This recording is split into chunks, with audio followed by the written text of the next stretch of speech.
Hello bachcho, let's read the question.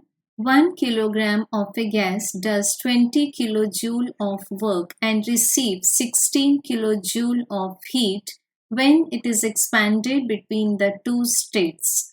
A second kind of expansion can be found between the same initial and final state, which requires a heat input of 9 kilojoule.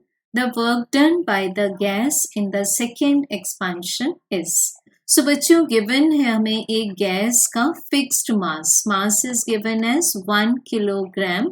अब इसके ऊपर हम दो cases में बात करेंगे, case 1 and case number 2. So बच्चों case 1 में गैस रिसीव करती है heat Q1 equals to 16 kilo joule और इसमें एक्सपेंशन होता है बिटवीन टू स्टेट्स. और सेकेंड केस में एक्सपेंशन सेकेंड काइंड का एक्सपेंशन है जिसमें कि स्टेट 1 एंड स्टेट 2 सेम किसके जैसे हैं, केस नंबर 1 के जैसे, बट यहाँ हीट इनपुट रिक्वायर्ड है 9 किलो जूल का.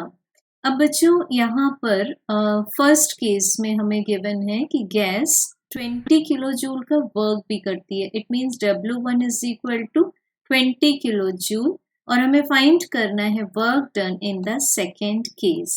तो बच्चों यहाँ हम अप्लाई कर सकते हैं the first law of thermodynamics, जिसके according the heat change is equal to the sum of the change in internal energy and the external work done by the system. अब बच्चों यहाँ दोनों जो स्टेट्स हैं जिनके बीच में गैस को एक्सपांड किया जाता है, state 1 and state 2 both are same in both the cases. So the change in internal energy will remain same for both.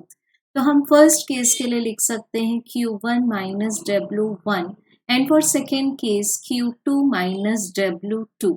Now we can put the values, जो given values हैं. Q1 है 16 kilojoule, W1 is 20 kilojoule, Q2 is 9 kilojoule और हमें find करना है W2. सभी quantity same unit system में, so there won't be any type of conversion. So मिल जाता है हमें W2 is equals to 9 plus 4. It means 13 kilojoule. So correct answer will be option number 4. Thank you.